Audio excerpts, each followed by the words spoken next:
ubundi kugira ngo ngene ncike intege zo kuva mu murimo w'Imana bwa mbere byatangiye ahantu nakoreraga. Noneho hari umuntu umwe wo ku rusengero wasanze mpagaze mu mutaka wa MTN ndimo ndarya bombo yo ku gati. Yego. Abaragiye andeze muri korali. Andeze bahita bamvuga ngo nareye muhanda ngo ntago bikwiye ngo ni icyaha ibintu nk'ibyo nyine. Bahita bampana amezi 3. Ndepeta ariko ntaririmba. Yo kurya bombo. Ndangije kandi utarubizi. Ntabwo rwose narenze ngo kurya bombo ni icyaha kuko niyo mba mbizi nari kumubona ngatanyitsimba. Ahubwo twari turi kumwe nkomeza ndayirya. Kumbi we ahita agenda ahita ajya kundega. Nyine yamaze kundega banamfatira umwanzuro nk'aho bari bakuriye itorero. Noneho ndangije kugira ngo nyine binambabaze cyane arahantu nagiye nyine babona ngiye nawe n'ubundi nakuze numva nikundira ibintu bya film bya comedy bya gukina ahantu comedy. Avuga ati wagiye kuki wagiye gukora bira bintu utatubajije waruri no mu gihano. Leta none bampaye andi mezi 3 none ntanarepeta. Ndavuga ati rero sasa ibintu ntago bizavamo. Ikintu rero nakoze niki nahise n'ubundi mvuga nti n'ubundi byo ngibyo reka mbireke muri filime nimba nanahikurira 2 ubundi saho makuye iki kubera ko nimba barampagaritse ntago hagize n'umuntu uzanganyegere ngambwira ati nubwo bagwagaritse byagenze gutya ahubwo ni gutya runaka bampagaritse byagenze gutya ukuntu yazaga byina mu rusengero ubusa tuzajya tubyina turebe biki shamumva nyine binteye umutima mubi.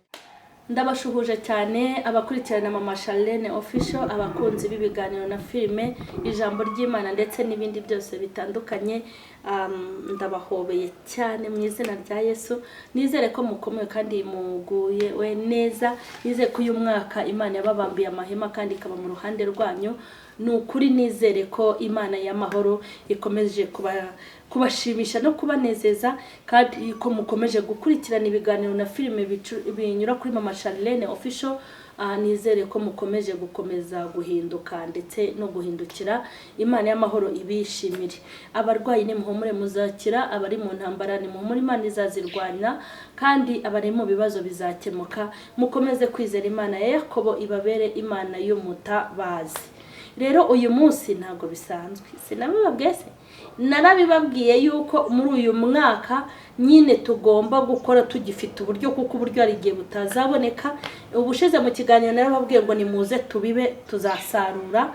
Hanyuma turi gukorera Imana rero mu buryo butandukanye kandi turimo kugenda dutanga impuguro ndetse n'inama. Hanyuma ntago ndi njyenyine. Mana we ngakora ikizami. Kora iki kizami umbwira umuntu turi kumwe ngaho mufora umuntu turi kumwe mbese ariko reka nze mbababarire nyine mubereke kamera magayita werekane umutumirwa y'imbabarire turi kumwe n'umutumirwa mwamubonye ariko umuntu witwa Kokonati ufite taye faraseze mwamubonye ariko ukuntu aretse kunera ukuntu aba yaberewe akomana. Abakurikiye mama Charlene official muraho neza bifurije kugira ibihe byiza aho muri hose mbashishikariza kujya mureba binyura kuri mama Charlene official turabakunda cyane. Amen. Koko uraho muraho neza umeze bon neza cyane. Nirihe jambo wabwira abakunzi ba mama Charlene ko nawe bagukunda? Jambo nabwira baranabizi nuko mbakunda kandi numva ko twajya dukora ibintu byiza kandi byinshi bibashimisha nk'abantu batwereka ko badukurikira bikomeze bizamuke. Amen. Mwamubonye rero koko namubazaniye hari ikiganiro cyitwa Hakorwa iki mu Itorero. Nicyo namutumiriye. Uri umunyamugisha. Ni wowe muntu wa mbere ntumiye muri iki kiganiro ku bantu nzajya ntumira. Aho nzatumira mu kiganiro cyitwa Hakorwa iki. Mwamubonye turi kumwe na Koko. Narindi kubabwira ngo mbese Koko ubundi mwaba mumuzi cyangwa nukumubona ngo ni Koko gutya ariko Koko afite amateka. Kuba rero namuzanye ntago namwibeshyeho nuko nzi ko mu bibazo ndi bubaze kandi bishobora kugirira abantu umumaro nuko nzi ko Koko hari icyo abiziho. Hanyuma rero hari ibintu tubahishiye muri uyu mwanya ndifuza ngo tugane ku kiganiro cyitwa ngo Hakorwa iki mu Itorero. Nicyo tugiye kuganira. ntabwo ndi mubaze ngo hakorwa iki, ahubwo hari ibintu ari butubwire byo mu itorero kuko yaribayemo, aba umuririmbyi, ashobora rero kugira ibintu atubwira kugira ngo tumenye ukuntu tugira gute twikosora. Ariko tutaragera aho ngaho, ubundi koko waduhaye ubuhamya bwawe ho gatoya ukuntu wakijijwe. Uzi ko harimo n'abantu bazi ko nta n'amaraso ya Yesu yigeze agutarukira. Hari abantu bakubonye mu ishusho y'amateka wanyuzemo ariko batazi hari andi mateka batazi. Ni abantu bazi kumenya ayakiniye ibishegu ariko ntibazi ko wigeze unaririmba. Nta nubwo bazi n'icyatumye ukina ibishegu, ntabwo bazi ko wanabiretse, ariko ubundi ntibabona ukuntu haba hahiye. Hanyuma nashakaga nibura ubibwireho akantu gatoya k'ubuhamya gatoya pe, kugira ngo nibura bakumenyeho gato kuko ubuhamya bwawe abantu bazabubona kandi banamenye ko hari indi ntambwe wateye. Ntabwo uragerayo ariko pole ndiyo mwendo. Ngaho ni karibu koko. Ubu rero sinzi wenda ahantu nahera cyangwa ngo ngire naho ngarukira. Gusa icyo nzi cyo nuko ndamutse mvuze navuga byinshi. Ariko wenda hari umuntu ushobora kuba yarambonye mu mafilimi nagiye nkina bimwe by'ubukozasoni n'ibiki, ariko biriya byose nabitangiye kubikora ariko mvuye mu murimo w'Imana. Umwadeperi niryo dini ryanjye, nabaye umuririmbyi, nabatijwe mu mazi menshi, mva biriya byose nyine habayeho iki, habayeho ubuzima. Ariko nyine kugira ngo nangire kuba nacika intege, yego nari ndi muri korali, naho ngaho nshaka ubundi buretse wenda nta muciye mu ijambo yinjiye ahantu nashakaga. Muri iki kiganiro cyitwa hakorwa iki, rwose n'abantu bumva bafite ubwo buhamya, ndashaka ko muzanyandikira cyangwa mukampamagara. Nimero zanjye za telefone muri buzi bibone ku kiganiro. Iki kiganiro cyitwa hakorwa iki mu itorero. Turimo gushaka ngo ibyo twashenye tubyubake, ibyo twangije abagiye ku bwacu bongere bagaruke, kuko nasanze twebwe abakristo bari mu itorero, ntabwo mvuze irya deperi kuko ahantu hose hari abakristo, hari amadini atandukanye, ariko abantu ni uruhe ruhare rwacu mu bantu batuvuyemo, uruhare dufite mu bantu bazinotswe iby'Imana, uruhare dufite mu bantu badashaka gukizwa. Nasanze uruhare runini turufite nk'abakristo. Hari ikintu dushobora gukora nk'abakristo n'abayobozi abagiye bava mu matorero atandukanye bakagwa bakabivamo bagasubira mu byaha. Ni twebwe dufite umuti w'uko bagaruka. Niyo mpamvu nateguye iki kiganiro cyitwa hakorwa iki. Nzatumira abantu baguye, numira abantu b'abapaganirwa imbi badakijijwe batajya no mu rusengero, ndetse n'abandi bamwe mu bayobozi ba leta. Bamwe buryo abayobozi bo muri leta bashobora kumenya umumaro w'agakiza kuko bayobora abakirisitu n'imbuto z'abakristo baba bazireba. Iki kiganiro rero ni kimwe mu biganiro bizadufasha kwikosora nk'itorero kugira ngo abantu badakomeza kutuvamo n'abatuvuyemo bagaruke. Imana iguhe umugisha rero wa murongo wari utangiriyemo, komeza utubwire ni karibu. Ubundi kugira ngo ngene ncike intege zo kuva mu murimo w'Imana, bwa mbere byatangiye ahantu nakoreraga. Noneho hari umuntu umwe wo ku rusengero wasanze mpagaze mu mutaka wa MTN ndi mu ndarya Bombo ku gati. Yego. Abaragiye andeze muri korali. Andeze bahita bamvuga ngo nareye muhanda ngo ntago bikwiye, ngo ni icyaha, ibintu nk'ibyo nyine. Bahita bampana amezi 3 ndepeta ariko ntaririmba yo kurya bombo. Ndangije kandi utarubizi. Ntabwo rwose nari ndi ngo kurya bombo ni icyaha kuko niyo mba mbizi nari kumubona ngatanyitsimba. Ahubwo twari turi kumwe nkomeza ndayirya. Kumbi we ahita agenda ahita ajya kundega. Ubwo nyine yamaze kundega banamfatira umwanzuro nk'abantu bari bakuriye itorero. Noneho ndangije kugira ngo nyine binambabaze cyane, arahantu nagiye nyine babona ngiye nawe n'ubundi nakuze numva nikundira ibintu bya film bya comedy, njya gukina ahantu comedy. Avuga ati wagiye kuki wagiye gukora biriya bintu utatubajije, wari uri no mu gihano. Leta none bampaye andi mezi 3 none ntanarepeta. Ndavuga ati rero sasa ibintu ntago bizavamo. Ikintu rero nakoze niki, nahise n'ubundi mvuga nti n'ubundi byo ngibyo reka mbireke, muri filime nimba nanahikurira 2 ubundi saho makuye iki.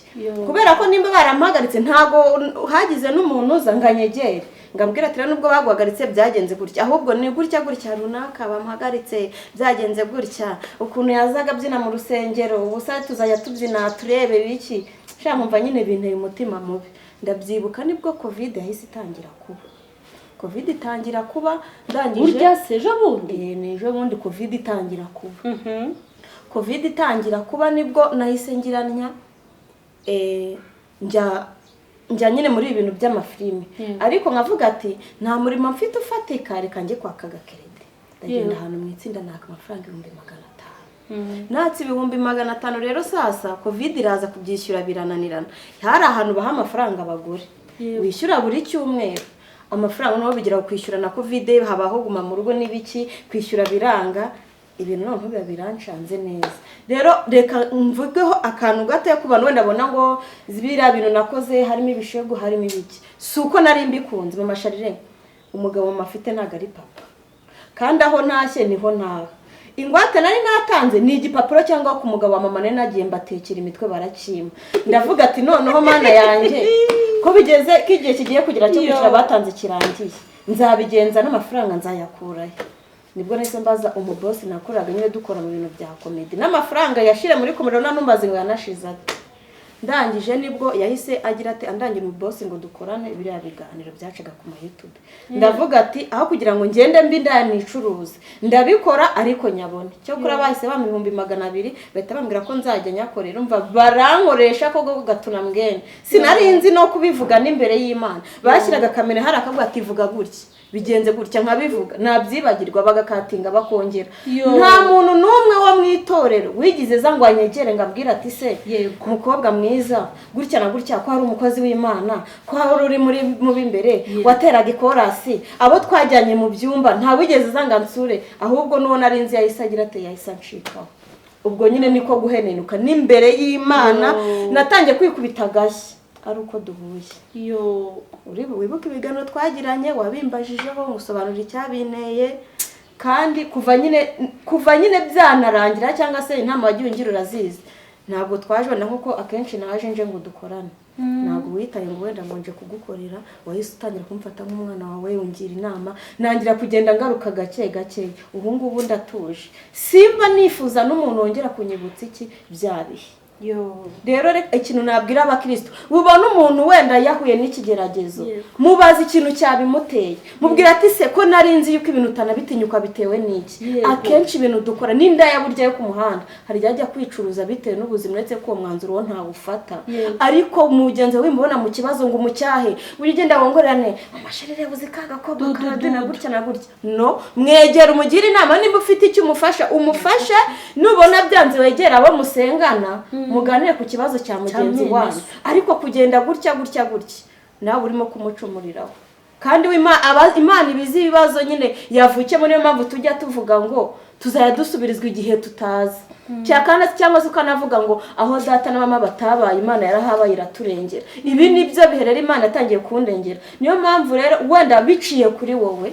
binyuze kuri wowe ntabwo narinzi wenda ngo ubu ngubu nzongera mbeko ku muntu ubuse nzongera nicare n'abantu nzongera ngende ntarwikiye ko mfite nyine nkumva biteye ikibazo ariko ni rya jambo navuze ndisubiremo igihe ufite isezerano ry'Imana ntabwo uzaho rizanyura nanjye kongera kuganduka Imana yabinyujije muri wowe Imana ihubwe hafi cyubahiro sinavuga byinshi ariko wenda tuzicara tuvuge byinshi ariko muhanga wo kumva abashe kumva sibyo dudu kugenda wongura mugenzi wawe uvuga runaka ntabwo uri gukora neza nimba witwa umukozi w'Imana se itandukaniro ufite ritandukanye n'abandi tubibona mu muhanda badasenga bapaganye bageze gute bajya kwicara mu karori bicara bavuga ku muntu mutandukaniye he uwo mwanya wo kugenda uvuga fata Bibiliya umusengere wicara umuganirize muzana abantu ababwira ikibazo afite nimba ari cyo mumufashe nk'itorero yakuriyemo mureke mbabwire iki kiganiro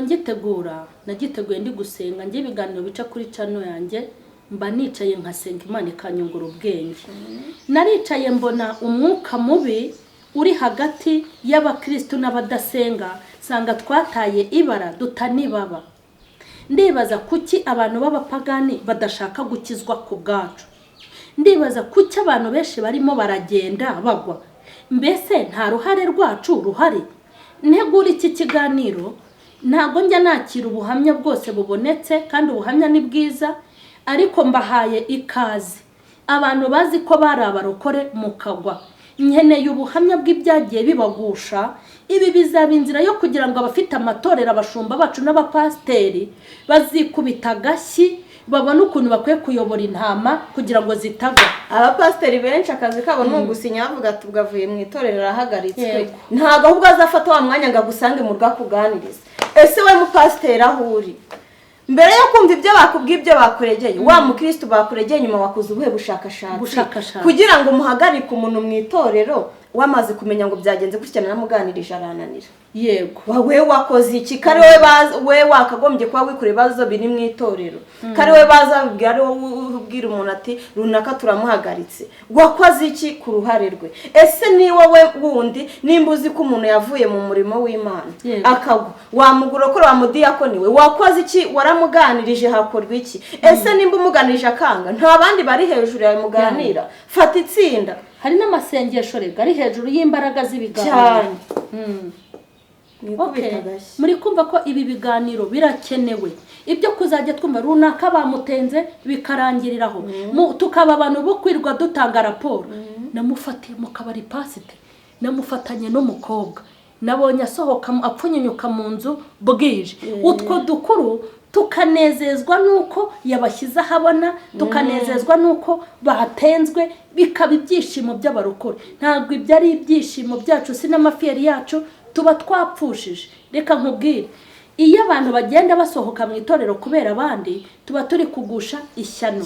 Kandi mbabwira ukuntu ibi bintu biremereye, Imana izahana umuntu wese wagize uruhare mu kugira ngo abantu basohoke mu itorero. Umuntu usohora abantu mu itorero ni nk'usohora abantu mu gihugu. Kugira ngo wumve uburemere bifite, uzagambanira igihugu bagufata ureba ibyo bagukorera, cyangwa wangisha abantu ubuyobozi, uba uri umugome, uba uri umuntu mubi. Kwangisha abantu Imana ni ukubangamira umuntu akagera ku rwego nk'urwo koko yagezeho, n'abandi badukurikiranye bazinukwa amakorari, bakazinukwa inzu y'Imana, bareba mu rusengero akabona ati nambe no mu kabari, aho umuntu ajya mu kabari akahakura gutuza, yajya mu rusengero akahakura ihahamuka. Aho umuntu abishuti n'abapagani akabyishimira, wabishuti n'abarokore ukababara. Aho ujya mu bapagani ukavuga ukisanzura kuko mwahuje ibiganiro, ariko wagera mu barokore utereka mvuge nziga, ejo bazabivuga. Mureke mbabwize ukuri, iki kiganiro kiziye igihe. Nawe aho uri waraguye, ukaba waraguye, ariko ukaba wumva waduha ibitekerezo ukatubwira uburyo waguyemo. Turashaka kumenya impamvu abantu baguye, kugira ngo twebwe abakirisitu tumenye uko tubana na bene data, abayobozi bacu nabo bamenye uko bayobora intama. Koko avuze ijambo rikomeye, abantu bazajya bashimishwa no gusinyira gutenga, bumve ko ari amafiyeri, barambura ibiganza ngo turamuheje, bumve ko ari byiza, ariko nimumenya ngo tuba twapfushije. Noneho dukomeje, koko utubwiye ikintu cyatumye ugwa. Nawe mumbwire, umuntu bamufasha arya bombo. Icyambere iyo bombo ariye, kurya bombo si icyaha, naho uyiririye ntabwo ari icyaha. Icyo kora nimba ari discipline, wenda reka mbivuge gutyo, umuntu akoze ikosa, ntazi ko ikosa akoze ari ribi, ugiye kumutangira raporo, muhuguriraho, umubwire uti mwene data nimba ari nikosa, umubwire uti mwene data nk'umukozi w'Imana ugenda unyunguta bombo, wenda ntibikubereye, ntago bigukwiriye, ariko uhise utibika. Bishatse kuvuga ngo kuba ahagaze birakubabaje, kuba ari umurokore birakubangamiye. Noneho reba ikosa wakoze, arakureze ngo wariye bombo, bagutenza amezi 3. Icyo kora ko ni nagashya numvise ngo kurya bombo bakagutenga rwose. Ibyo bintu uwo muntu yari afite dayimoni, Imana imubabarire. Noneho ibyaha byose wakoze, kugwa ukaba waravuye mu murimo w'Imana. Ntago hano ari ikiganiro turi gusangira ikiganiro, ntago ndi umunyamakuru. Iyi myaka yakoze yaravuye mu murimo w'Imana, atagisenga, ari kure y'Imana, wari uzi ko aya makosa yose ari kuri koko no kuri wowe watumye atengwa, wowe watumye agwa, wowe watumye abivamo, nawe wamutenze ntumukurikirane, wari uzi ko iki ari ikibazo cy'uruhererekane namwe bizabagiraho ingaruka.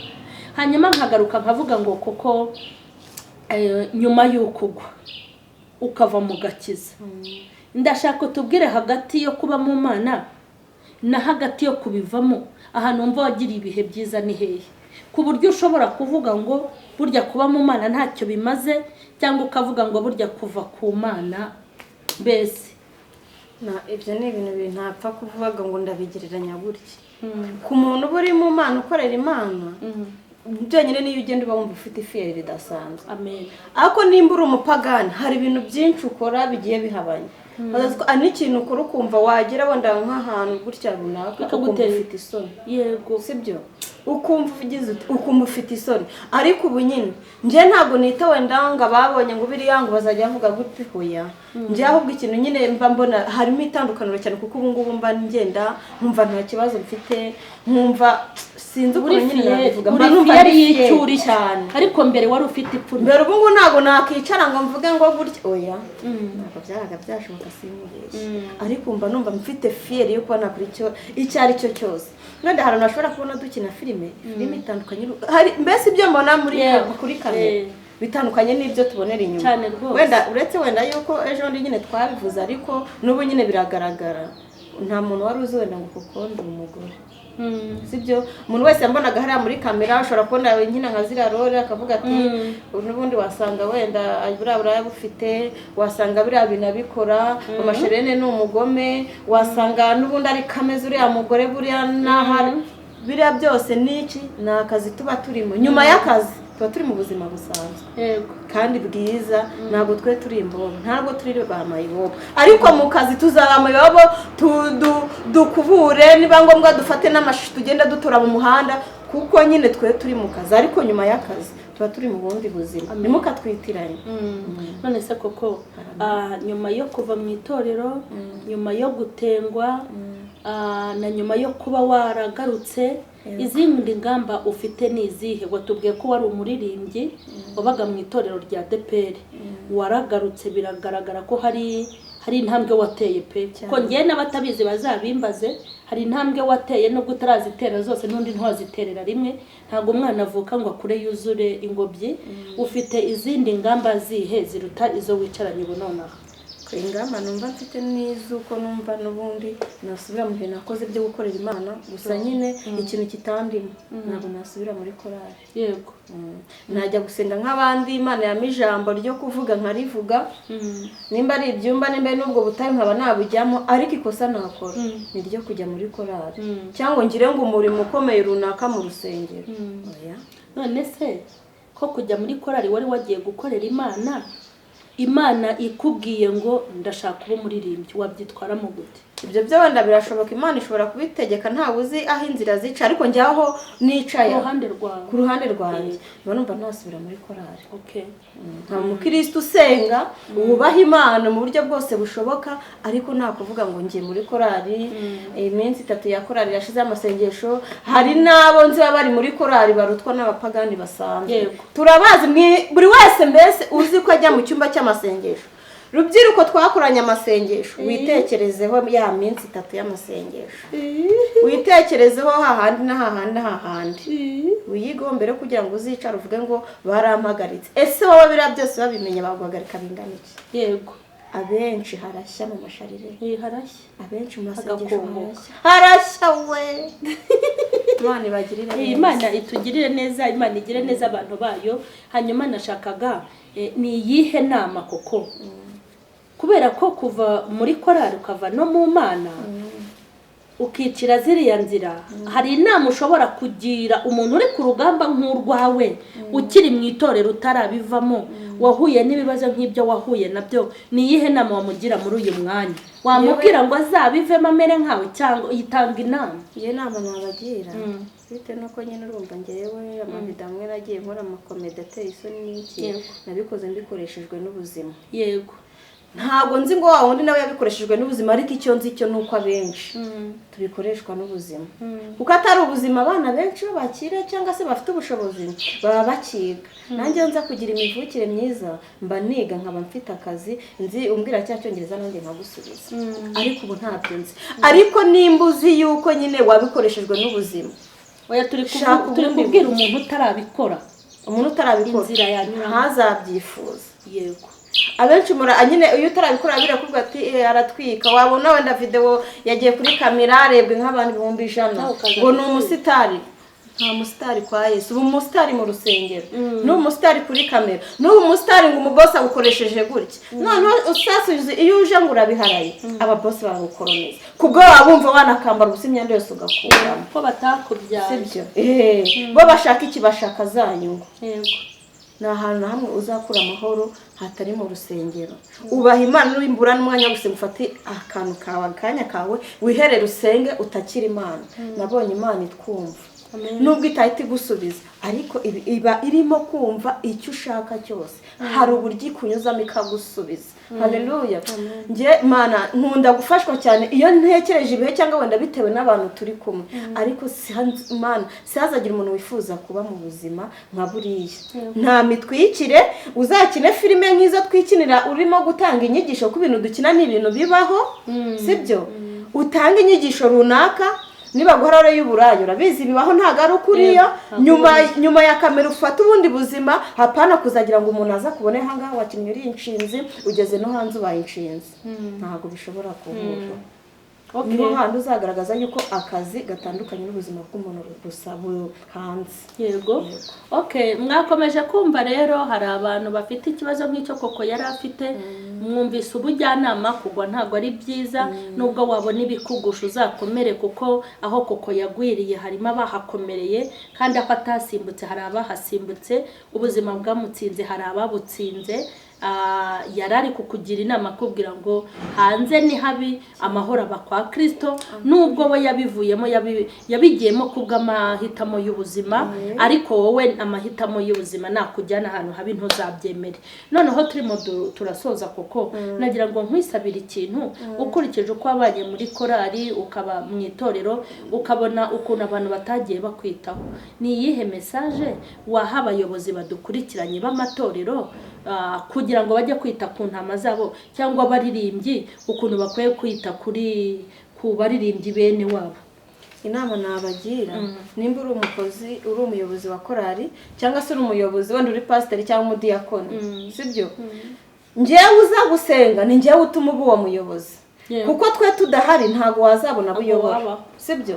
Ese ni gute uzi neza ko umuntu akora umurimo w'Imana ukamara iminsi 2, iminsi 3, amezi 5 akarinda shira, nturajya kureba wa muntu ngo umenye yagize ikihe kibazo?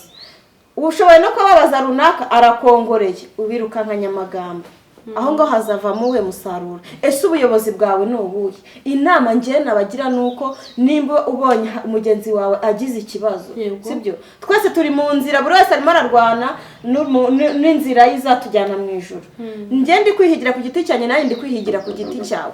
Nimba ngize ikibazo mu buzima busanzwe, nyegera uzunganirize, ureke kujya kumpururiza uneza abantu, unganirize rimwe ngira inama.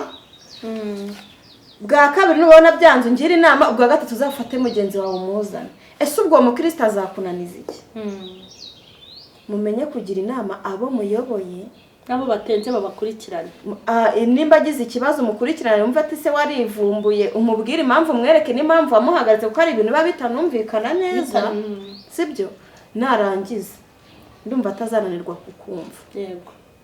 Kuki si iyo dukoze ibyaha Imana itadushyira ku karubanda gitwanika? Kuki iduhishira? Namwe rero mumenye kugira imico mugira, mureke gushyira abantu bose ku karubanda ngo wumve ngo ureze umuntu nibwo ukoze umurimo wayo, ahubwo nawe ku giti cyawe hari abashobora kukunenga hirya. Nanjye ariko abenshi tuziranye ndabanenga cyane. Iki ni ikiganiro twari turimo cyitwa Hakorwa iki mu itorero. Ni ikiganiro nzajya ntumiramo abantu baguye, abantu badakijijwe, n'abayobozi bamwe bo muri leta nzabasha kubona kuko aribo bashobora kumenya ubuzima bw'abakristo. Rero nimba rwose ukurikiranye iki kiganiro nkomeje kubikubwira, ufite ubuhamya bw'uko waguye ukatubwira icyakugushije kikazaba umuti wo kugira ngo itorero ryisubireho, hakorwa iki? Mu bintu rero numvise koko yibanzeho kandi by'ingenzi bikomeye, icya mbere ni uko yazize ikosa atigeze abwirwa. ntari inanazi. Nimba umuntu akoze ibintu atazi, ikintu cya mbere ni ukumwigisha no kumuhugura, si ukumutenga. Ikindi numvise gikomeye ni icyo kudaperereza kw'abayobozi. Hari abarokore bagira amagambo menshi, namubonye hano. None se nimba ubonye umuntu ahagaze ku kabari, urahita wumva ko yanyweye inzoga, wirukankane pasiteri ahita afatiraho ngo natengwe. Habeho ubushishozi ku bayobozi, ku makuru bari gutanga y'abakristo. Ikindi cy'ingenzi numvise gikomeye ni uko nyuma y'uko mwumvise umuntu yakoze ibintu bibi, hari umwana w'umukobwa umwe bigeze kuvuga ngo yaririmbye indirimbo yambaye ubusa, ngo kandi yari umuririmbyi. Uriya mwana ngenda namukunda kubi, nge rero sinzi impamvu nkunda abantu bagiye bafite ibibazo nk'ibyo. Uriya mwana ndamukunda, ahubwo sinzi ahantu nzamukura. Mbona abantu bose barahagurutse barasaze. Ese nimba uri yabaye umurwayi wacu, babonye ukuntu bose bazana ngo kurari yaririmbagamo, bagabashizeho na video wari andi burya nta nibirenze, sibyo? Nahise mbabara, nandika no kuri comment ahantu bari bamututse, kandi burya bayatutswe n'abarokore s'abapagani. Naravuze ngo mbese ayo magambo uri kumubwira abaye ari sister wawe byabayeho, wanezezwa no kubona izi comment? Abaye ari umukobwa wawe wanezezwa no kubona izi comment? Abaye ari mukuru wawe cyangwa murumuna wawe cyangwa fiance wawe? Hanyuma ibintu byo kwikunda no gukunda imiryango yacu no gukunda abacu gusa tubireke. Nubona umwana w'umukobwa yaguye n'ibyago, uhita uvuga utubu wanjye bimubayeho, kuko burya byamubaho. Nubona umwana w'umuhungu yakoze ibintu, wihita ugifata ngo kijugunye ngo ni icyana cy'abandi, uhita uvuga ngo abahungu bawe uri kubyara cyangwa uzabyara bibabayeho.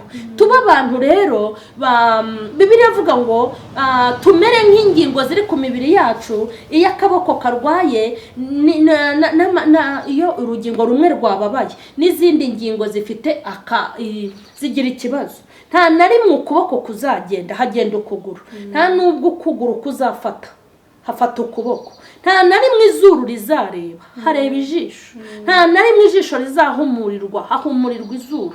Nta na rimwe umunwa uzahekenya, hahekenya amenyo. Buri rugingo rufite icyo rumaze, nta ngingo ishobora kwihenura ku yindi. Yego, nta na rimwe umutwe uzaba amaguru, nta nubwo amaguru azaba umutwe. Ujye mureka ubwiyemeze.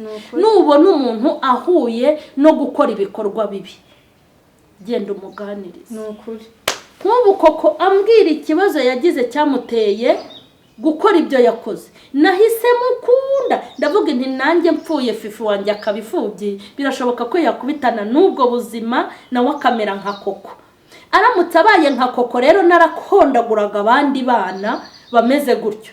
Icyo gihe ingoyi y'umwana wanjye izakomera, kuko ntoroheye abana b'abandi. Iki kiganiro cyitwa Hakorwa iki mu itorero.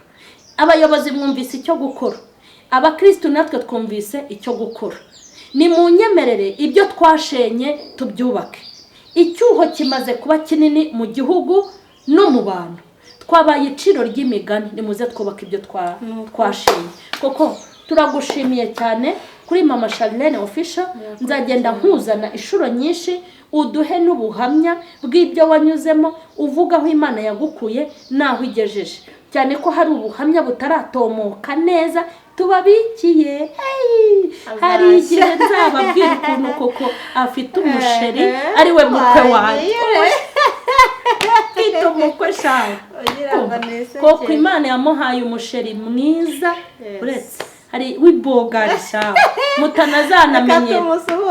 Turamushuhuje cyane ahantu ari ntavuze, sinshaka kuhasobanura neza. Icyo mbabwiye cyo nuko ufite umukwe mwiza wibogari, ariko abana kandi cyane ko n'umukobwa wanjye ni mwiza. ntabwo dushaka ko koko muzamurebera mu mateka y'ibyo yanyuzemo nawe ufite amateka y'ibyo wanyuzemo bibi ubisimbuza ibyiza koko rero ibintu yashenye arimo arabyubaka ntihakagire umustressa ngo urebe amavideo ya koko kera umubwira amagambo menshi nimuze tumwubake ahinduka umugore mwiza kandi murabona ko mbe hafi ariko mumfashe hirwe wowe ni bogari yawe uhezagirwe Imana ikomeze kububakira urugo rw'umugisha kandi ibishyigikire hari n'ibintu muzashyira habona ndabizi mu minsi mikeya mukazakora ubukwe ibintu bikamera neza Imana nihabwa icyubahiro turabashimiye rero kandi nawe tumushimira abari bakurikiranye ikiganiro cyitwa Hakorwa iki mu itorero Imana y'amahoro nibaha umugisha wowe ufite ubuhamya ubuduhe turashaka ubuhamya Imana yo mu ijuru nibaha umugisha